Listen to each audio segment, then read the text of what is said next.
आइए हम प्रार्थना करें। प्रेमी दयालु अनुग्रहकारी स्वर्गीय पिता प्रभु परमेश्वर, आपको धन्यवाद स्तुति आराधना चढ़ाते यीशु के लिए, इस बलिदान के लिए, लहू के लिए धन्यवाद देते पिता परमेश्वर। पापों की क्षमा उद्धार के लिए, नया जीवन के लिए धन्यवाद देते प्रभु। पापों को प्रभु परमेश्वर दूर करने के लिए, उद्धार करने के लिए धन्यवाद देते। आज के दिन समय के लिए, ऑनलाइन सेवा के लिए जितने देखते सुनते हैं आशीष दीजिए। यीशु मसीह के नाम से आज के वचन को आपके सौंपते, सुना मांगते, आमीन।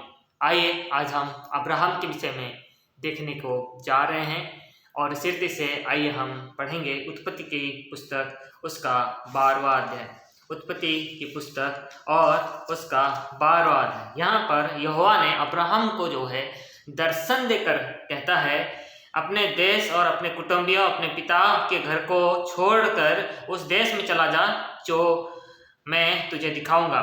2 पद में कहता है कि और मैं तुझको एक बड़ी जाति बनाऊंगा और तुझे आशीष दूंगा और तेरा नाम महान करूंगा और तू आशीष का मूल होगा। जो तुझे आशीष दें उन्हें मैं आशीष दूंगा और जो तुझे कोसें उन्हें मैं श्राप दूंगा और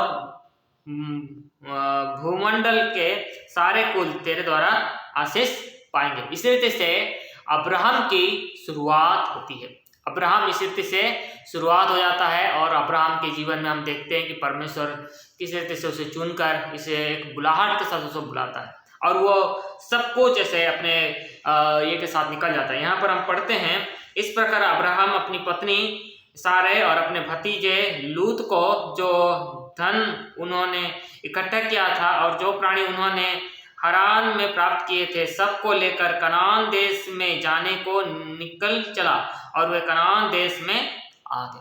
यहाँ पर हम पढ़ते हैं किसी रीति से परमेश्वर की आज्ञाओं को मानकर ये परमेश्वर के वचन को इस रीति से करता। वो अब्राहम जो है यहाँ पर हरान देश से निकलकर उस समय वो 75 वर्ष का था। उस समय के विषय को हम देखते हैं कि किसी रीति से अब्राहम जो है 75 वर्ष का था और वो इसी प्रकार से इन बातों को लिखता है और इन बातों को हम देखते हैं कि अब्राहम के विषय में कि ऐसा होता है।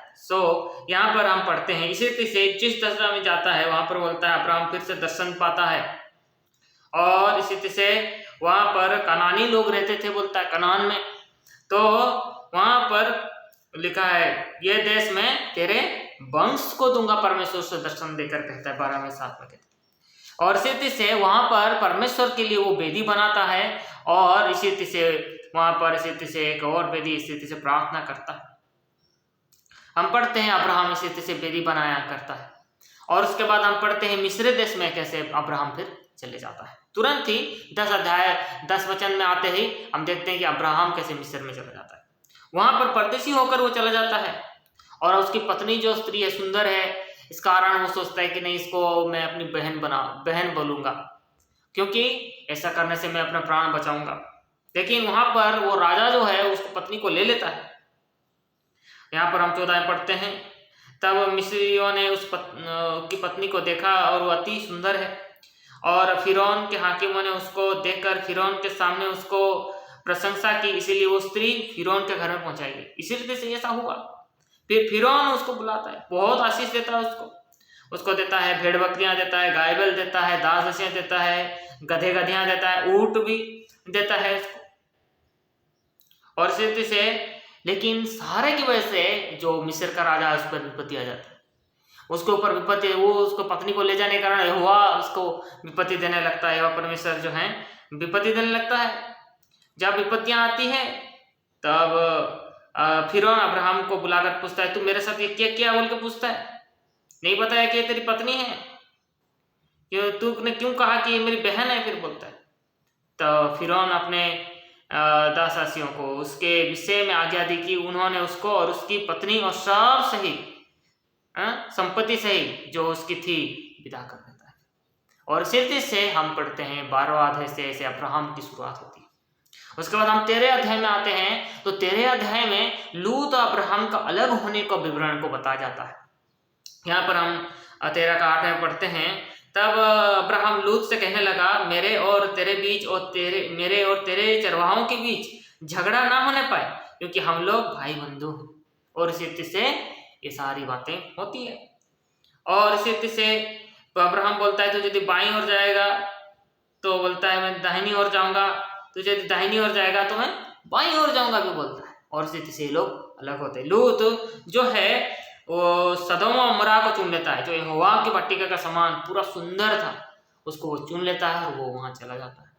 और अब्राहम से लेकिन परमेश्वर दर्शन देता है और इसी से पूर्व की ओर जाता है, वो अलग हो जाता है और उसके लूत के अलग हो जाने के बाद ही परमेश्वर से दर्शन देता है। और दर्शन दे करके यहाँ पर हम पढ़ते हैं पूरा पश्चिम उत्तर दक्षिण जो है दृष्टि कर बोलता है परमेश्वर उसको, जो भी तू देखता है मैं सब कुछ तुझे युग युग के लिए दे दूंगा बोलता है, युग युग के लिए दे दूंगा। इतना प्रभु परमेश्वर उसको आशीष देता है, पृथ्वी की धूल की किनकों के समान सके गिन ना सके वैसे तेरे वंश को भी गिन नहीं सके ऐसा कर दूंगा बोलता है परमेश्वर, इतना आशीष दूंगा बोलता है उसको। लंबाई चौड़ाई जहां घूमना है तो घूम, जो भी चलेगा जहां भी चलेगा उस सब देश में तुझे दे दूंगा, उस सारा इलाका में तेरे को दे दूंगा, यहाँ पर प्रतिज्ञा करता है। और इसी तरह से हुआ उसको परमेश्वर प्रतिज्ञा करता है और इसी तरह से वो हेब्रोन में यहाँ पर आता है। इसी तरह से हम अब्राहम के विषय को देखते हैं, अलगाव का जीवन, लूत से कैसे अलग, अपने लोगों से ही उसको कैसे अलग होकर जीना पड़ा, कैसे वो अपने बुलाहट को जानकर अलग हुआ, कैसे परमेश्वर के लिए वो बेदी बनाता था, वो भी डरपोक था, कायर था अपनी पत्नी को विषय में, लेकिन परमेश्वर उसकी सहायता किया और कैसे वो धनाढ़ हो गया, कैसे लूत उसके साथ था लेकिन उससे अलग होने के लिए परमेश्वर की योजनाएं हम देखते हैं, कैसे लूत जो सिर्फ लालच था उसका अंदर में और वो अलग हो गया, अच्छी चीज़ों को देखा और अलग हो गया, झगड़ा नहीं होना चाहता था और वो ऐसे ही किया, परमेश्वर उसको अलग करके उसको सचमुच में आशीष देना चाहता था। और इसी तरह से हम पढ़ते हैं इन बातों को, इसी तरह से 14 अध्याय में जब हम आते हैं तो लूत को छुड़ाने के विषय में पढ़ता है, जिस देश में वो जाता है वहाँ पर वो फंस जाता है, उसके बाद अब्राहम जा करके उसको वहाँ से बचाता है। और वहाँ पर हम मलिकिसिदक के बारे में भी 14 अध्याय में पढ़ते हैं। जब 17 पढ़ता हूँ, 14-17, जब वो दो लोरा मोर और उसके साथी राजाओं को जीत कर लौट आता था, तब सदोम का राजा सवे नामक तराई में, जो राजा की तराई भी कहलाती है, उसे भेंट करने के लिए आया। तब सलेम का राजा मलिकिसिदक जो परम प्रधान ईश्वर का याजक है, रोटी और दाख मधु लाया। यहाँ पर हम पहली बार मलिकिसिदक के याजक के रूप में हम पढ़ते हैं, शांति का इसी तरह से पढ़ते हैं।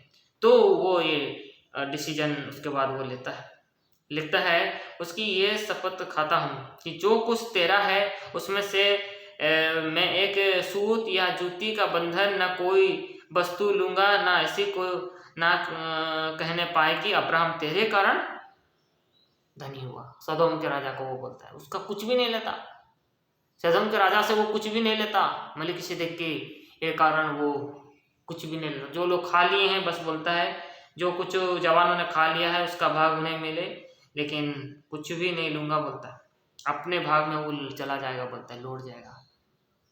पहले राजा लोग जीतते थे और अपने भाग में सब कुछ ले लेते थे, लेकिन अब्राहम बोला नहीं, या शुद्ध चीज़ों को अपने पास नहीं रखना है, गलत लोगों से गलत लेकर के इनका चीज़ों को लेकर के इनके से संबंध नहीं जोड़ना है, इनके साथ हम को कोई भी मन रिलेशन नहीं रखना है, किसी भी तरह से इनका चीज़ें पापमय चीज़ें मेरे पास नहीं आना है। इन बातों को हम देखते हैं इन अध्याय में। फिर हम 15 अध्याय में जब आते हैं तब परमेश्वर उससे वाचा बनता है, वहाँ पर पढ़ते हैं, दर्शन दे करके बोलता है, और यह अब्राहम मत डर, तेरी ढाल और अत्यंत बड़ा प्रतिफल मैं हूँ बोलता है। प्रभु यहोवा मैं तो निर्वस्त्र हूँ बोलता है, मैं कैसे एलियाजर मेरा अधिकारी होगा बोलता है, वारिस होगा, तूने मुझे क्या दिया। अब्राहम कितना निराश हमें सारी बातों को बोलता है, लेकिन परमेश्वर उसे बोलता है, यहोवा का वचन उसे बोलता है, ये तेरा वारिस ना होगा, मैंने एलिया जो दमिश्क से एलियाजर नहीं होगा, बल्कि तेरा निज पुत्र होगा, वही तेरा वारिस होगा बोलता है। तारागण के समान बोलता है, 5 पद में बोलता है, 15 का 5 में बोलता है, आकाश की ओर दृष्टि कर तेरे तारागणों को गिन कि तू उसको गिन सकता है, इतना करूंगा, तेरे वंश को मैं ऐसा करूंगा बोल के बोलता है। और इसी तरह से उसको करता है। और इसी तरह से हम देखते हैं कर दिया। तो यहाँ पर अब्राहम एक बलिदान चढ़ाता है। जब वो बलिदान चढ़ाने के लिए जाता है तो यहाँ पर पढ़ते हैं कि वो सो जाता है। हाँ, 12 पद में बोलते हैं, तब सूर्य अस्त होने लगा, तब अब्राहम को भारी नींद आई और देखो अत्यंत भय और महाअंधकार के ने उसे छा लिया। तो यहाँ सो जाता है, इसकी वजह से जो कि अब्राहम को एक श्राप मिलता है परमेश्वर ने, ये निश्चय जान कि तेरे वंश के पराये देश में परदेशी होकर रहेंगे और उस देश के लोगों के दास हो जाएंगे, वे उनके 400 वर्ष तक दुख देंगे। ऐसे इस्राएल लोग होंगे बोल करके पहले से भविष्यवाणी कर दिया गया था। अब्राहम को बता दिया गया था, देख तेरा से तू ऐसा हुआ, तू चढ़ाने तो गया लेकिन ये नहीं हुआ। इसी तरह से हम देखते हैं इस अध्याय में बोलता है, पर वे चौथी पीढ़ी में ये फिर आएंगे और अब तक अमोरियों का अधर्म पूरा नहीं हुआ, इसी देश में लौट कर आएंगे। फिर बोलता है चौथी पीढ़ी में जाकर आएंगे। ये सारी बातों को इसी तरह से देखते हैं और इसी तरह से सारी चीज़ों को हम देखते हैं। इस प्रकार अब्राहम को जो जो देश देगा उन सबों का नाम बताकर परमेश्वर उसको बताता है। 16 अध्याय में हम पढ़ते हैं हजीरा के बसे में। हजीरा को कैसे सारा उसको अपना लेती है, वो उसकी दासी है, तो बोलती नहीं इसको पत्नी करके अब्राहम रखे, और ऐसा होता भी है, पत्नी कर लेता है। तब इसी तरह से तो उसका तुच्छ जैसे यहाँ पर लिखता है, वो हजीरा के पास गया, वो गर्भवती हुई 16 का 4 में।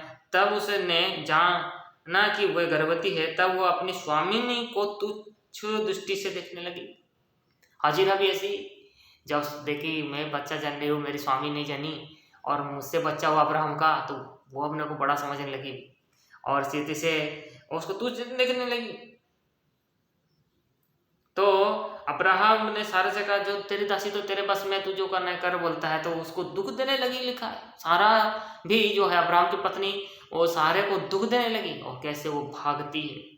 जब वो भाग जाती है तब यहाँ 8 पद में 16 का, हे सारा की दासी हजीरा, तू कहाँ से आती है और कहाँ को जाती है? इसने कहा, मैं अपनी स्वामिनी के सारे के सामने से भाग आई हूँ, कहता है।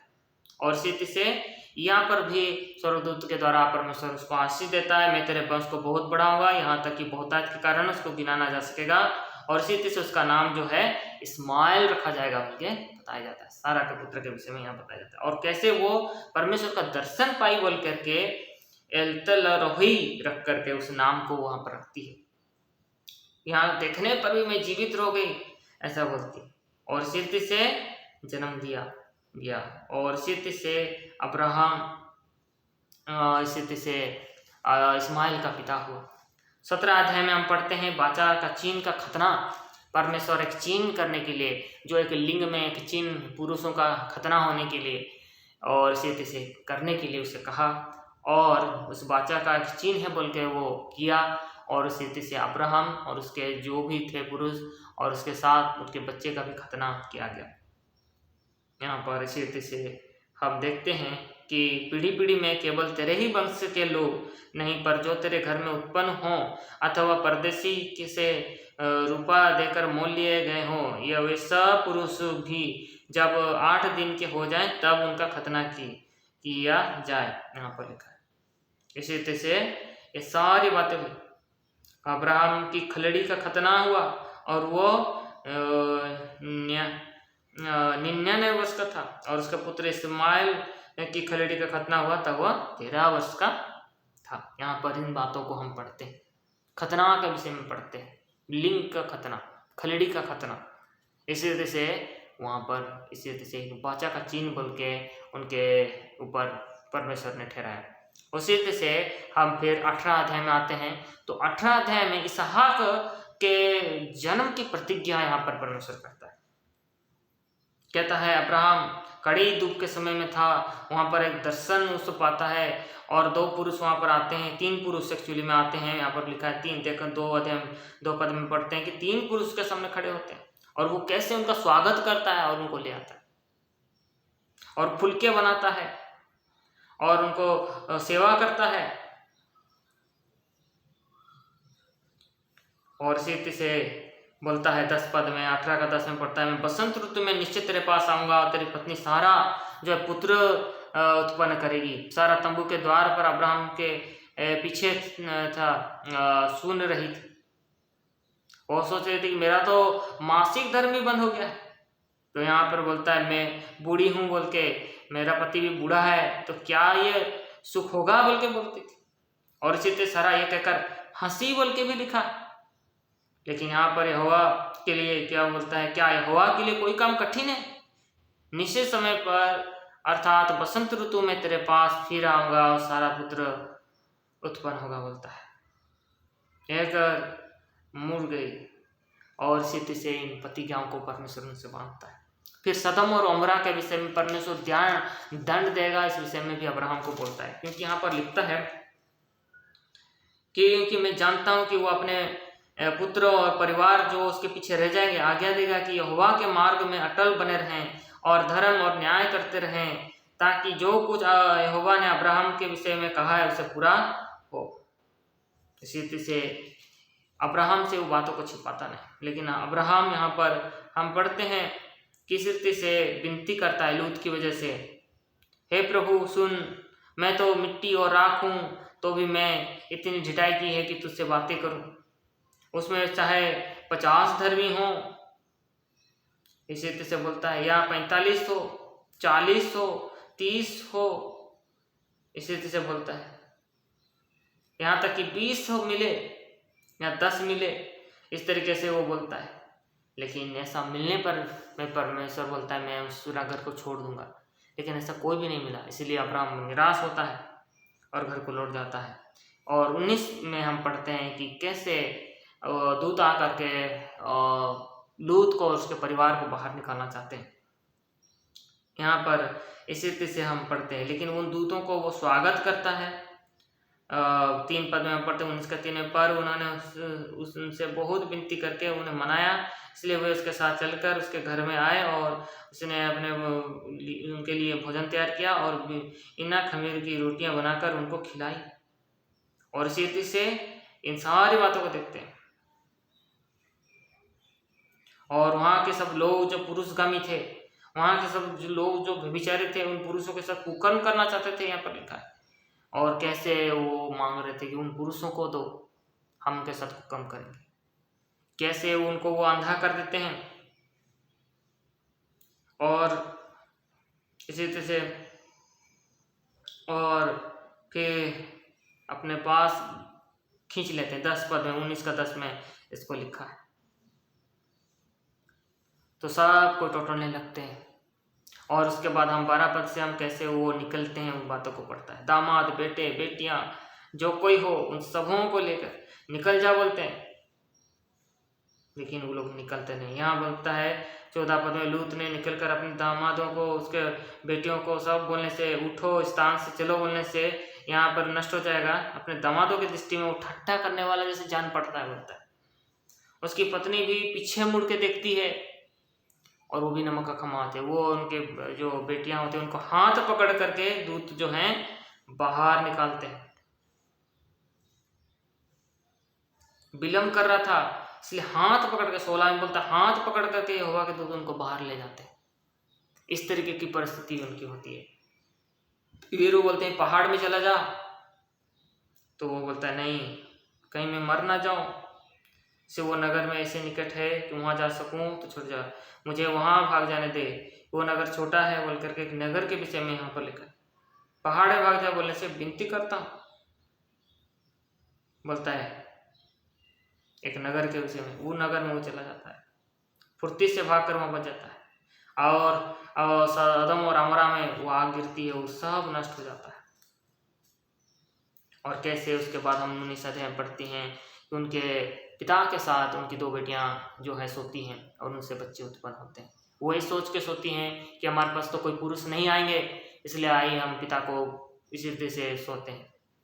पिता जान भी नहीं सका, वो रात में उनके साथ सोई और इस रीति से उनके बच्चे उत्पन्न हुए, वो श्रापित बच्चे उत्पन्न हुए। परमेश्वर उन सब जातियों को, उन सब बच्चों को श्राप दिया। वो श्रापित लोग पैदा हुए, वो कभी प्रवेश नहीं कर सके परमेश्वर के उस उपस्थिति में। वो श्रापित लोग हुए। फिर अब्राहम और अबीमेलेक के विषय में हम पढ़ते हैं कि कैसे अब्राहम जो है बहुत धनी हो गया, और वहाँ पर भी बोलता है उस समय भी कैसे जो है अबीमेलेक उसको पत्नी को जो है अपने पास ले आता है, और यहाँ पर भी दर्शन मिलता है, और फिर उस पत्नी को वो छोड़ता है। और उसके बाद हम देखते हैं सवेरे अबीमेलेक ने तड़के उठकर अपने सब कर्मचारियों को बुलाकर सब बातें सुनाई, तो वे लोग बहुत डर गए। और इसी से सारी बातों को हम देखते हैं।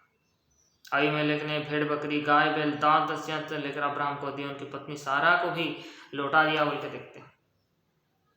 पूरी रीति से अबीमेलेक के घर की सब स्त्रियां जो थी फिर से कोख जो बंद हो गई थी उनकी खुल गई।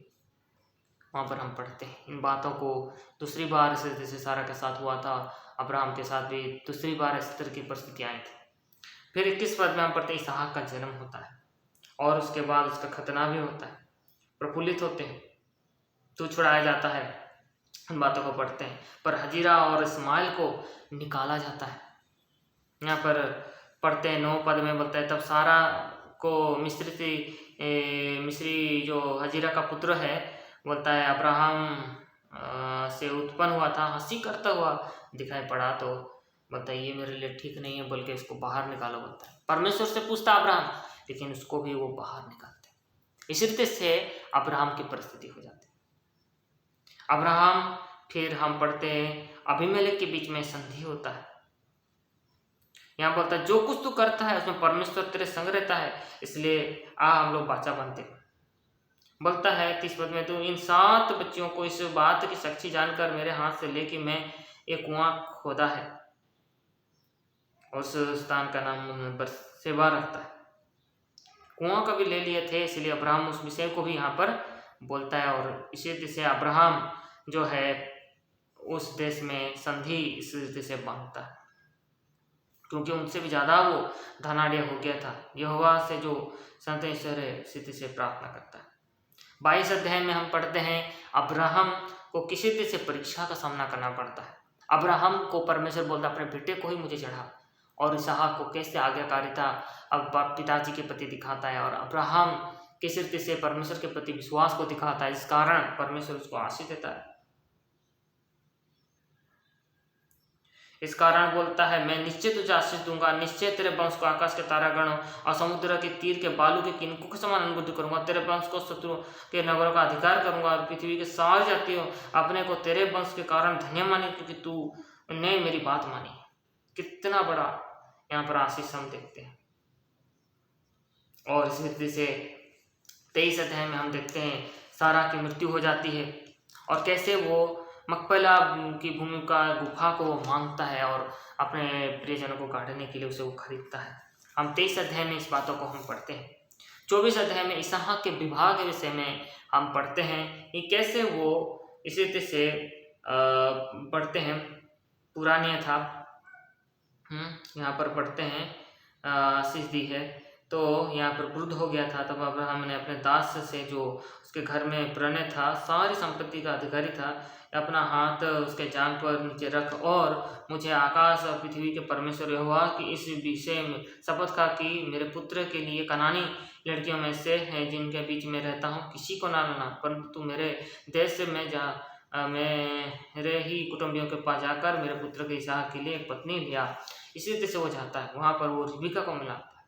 रिबिका के विषय में परमेश्वर उसकी इच्छा को पूरी करता है। वहाँ पर वो बोलता है परमेश्वर की इच्छा जानने के लिए ये मुझे भी पिलाएगी और मेरे ऊँटों को भी पिलाएगी, और वो रिबिका वैसे ही बोलती मैं इसको पिलाऊंगी और आपके ऊँटों को भी पिलाऊंगी। पानी पिलाने के कारण उसे जान जाता है कि यही है वो लड़की बोल के बोलता है। और इसी रीति से अब्राहम का जो दास होता है उसको परमेश्वर इसी रीति से पहुँचाता है उनके कुटुंबियों के पास, और उन कुटुंबियों को भी इन सारी बातों को बताकर फिर जो है इसी रीति से रिबिका को लेके आता है। रिबिका भी को भी पूछा जाता है क्या तू जाएगी, तो इसी रीति से वो दास उसको पूरा लेकर के आ जाता है, उसका कार्य को सफल करता है। और इसी रीति से इसहाक रिबिका को अपनी माता सारा के तंबू में ले गया, उसके विवाह कर उसके साथ प्रेम किया। इस प्रकार इसहाक को माता की मृत्यु के पश्चात जो है शांति हुई। इन सारी बातों को हम पढ़ते हैं कि किस रीति से अब्राहम जो है शांति का बेटा जो शांति हुई, और इसी तरह से अब्राहम के लेकिन अन्य वंशज के विषय में जब वो बूढ़ा हो जाता है तो पाप में गिरता है। इन बातों को भी बाइबल साफ साफ बताता है। बाइबल यहाँ पर बहुत सारी उसकी पत्नियां हुई बोल के बोलता है, उसके बाद कतूरा हुई, और उसके बाद ये श्रोण हुई, मिद्यान, और इसी तरह से बहुत सारी और भी रखलियां। लेकिन जब वो मृत्यु के निकट आता है तब वो इसी तरह से क्या करता है कि अपने ही मृत्यु के समय सबको अपना अपना भाग दे देता है। इस चीज को हम 25 में पढ़ते हैं। और लेकिन निज भाग जो है वो सिर्फ इसहाक को ही देता है। और इसी तरह से इन सब बातों को हम अब्राहम के विषय में पढ़ते हैं कि अब्राहम का शुरुआत कैसा हुआ और उसका अंत कैसा हुआ। अब्राहम इसी रीति से एक एक हम अध्यायों को हम देखते हैं। 12 से लेकर 25 तक में इन सब बातों को बताया गया है कि अब्राहम कैसे प्रभु के साथ चला, प्रभु के साथ रहा, किंतु अंतिम समय में वो कैसे पाप में भी गिरा, लेकिन उठकर कैसे खड़ा हुआ। इसी रीति से परमेश्वर के साथ वो चलने का कारण वो विश्वासियों का पिता कहलाता है। अब्राहम का परमेश्वर ही सच्चा परमेश्वर है। इन बातों को हम देखते हैं, इन अध्यायों से हम सीखते हैं कि परमेश्वर के साथ अब्राहम कैसे विश्वास में चला, कैसे वो तंबुओं में रहा करता था, कैसे वो धनाढ़ हो गया, कैसे प्रभु के साथ वो चलकर प्रभु को प्रसन्न कर, कैसे प्रभु के साथ वो रह सका, स्पिरिचुअल चीज़ों को वो देख सका, स्पिरिचुअल चीज़ों को वो अनुभव कर सका, स्पिरिचुअल बातों की ओर वो चल सका, और वो इसी रीति से प्रभु में इस आशीष का भागीदार हो सका। जिस बुलाहट से वो बुलाया गया था, बुलाहट को अनुसार वो हो सका। जो गलतियां उसने की उसको बाद में उसकी पीढ़ियां उसको भुगती। अब्राहम तो चला गया, लेकिन उसकी पीढ़ियों में वो सारी जो गलतियां अब्राहम ने की थी उसको भुगतना पड़ा। इसलिए आइए हम प्रार्थना करें। अब्राहम के विषय में परमेश्वर में बताता है, और मनुष्य की परिस्थिति क्या है, परमेश्वर के जन भी कैसे होते हैं और कैसे उनकी दुर्बलताएं हैं, सब बातों को बाइबल स्पष्टता से बताती है। इसलिए आइए हम प्रार्थना करें और परमेश्वर को धन्यवाद दें अब्राहम के लिए, विश्वासों का पिता है। आइए हम प्रार्थना करें। प्रेमी दयालु अनुग्रहकारी स्वर्ग के पिता, हम धन्यवाद करते पिता परमेश्वर के वचन के लिए, अब्राहम के विषय में सीख देने के लिए, समझाने के लिए धन्यवाद देते हैं। इन सारे अध्याय के लिए जो 12 से लेकर 25 पद तक है, सबके लिए हम धन्यवाद देते हैं। तेरी स्तुति आराधना करते हैं पिता परमेश्वर। एक एक विषय में कैसे अब्राहम चला, कैसे प्रभु उसकी दुर्बलताएं घटी, कमी, और कैसे वो आशीष का भागीदार हुआ प्रभु परमेश्वर, और कितना ज़्यादा वो आशीषित होता चला गया प्रभु परमेश्वर, हम देखते हैं। इसलिए परमेश्वर आप ही सब आशीष के सोते हैं, दाता हैं, और आपने उनसे बढ़ाया है प्रभु परमेश्वर। ऐसे आप में यदि हम ऐसे रहेंगे, आपके भी वैसे जीवन जिएंगे, तो आप भी हमें बहुत तायत की आशीष देंगे। सारे राजाओं से भी ज़्यादा, सारे प्रभु परमेश्वर लोगों से भी ज़्यादा आप आशीष देंगे। सब प्रतिज्ञा है, वंश को भी आशीष देंगे और वो पीढ़ी पीढ़ी की आशीष देंगे। इस तरीके से अपने बच्चा बांधा है प्रभु परमेश्वर। अब्राहम की आशीष अब हमारी आशीष है, इसी में बोलता है परमेश्वर। अब हम दूर नहीं, हम निकट आ गए प्रभु परमेश्वर, आशीष के बारिश हो गए परमेश्वर। इसलिए हम धन्यवाद देते हैं परमेश्वर, आपके लिए वैसे जीवन जी सके प्रभु। सहायता कीजिए, मदद कीजिए प्रभु। हर एक विश्वासी भाई बहनों के लिए विनती करते, हर एक दुर्बलताओं पर विजय पाए प्रभु। चाहे अब्राहम के समान बूढ़े हो गए हैं तो भी प्रभु परमेश्वर उठाकर उनको खड़ा कीजिए प्रभु, गिरवी दशा में से निकालिए प्रभु। प्रार्थना है प्रभु परमेश्वर, जैसे अब्राहम निकल सका प्रभु, सहायता कीजिए प्रभु यीशु मसीह के नाम। उसके जीवन में कई परीक्षाएं, कई बार वो डर गया, कई बार प्रभु परमेश्वर, लेकिन प्रभु तूने उसे विजय दिया, तूने उसकी सहायता किया प्रभु। इसीलिए आइए जब हम प्रार्थना करते हैं आज के समय, धन्यवाद देते हैं। जितने सुनने वालों को प्रभु आशीष मिले, यीशु मसीह के नाम से मांगते हैं, आमीन।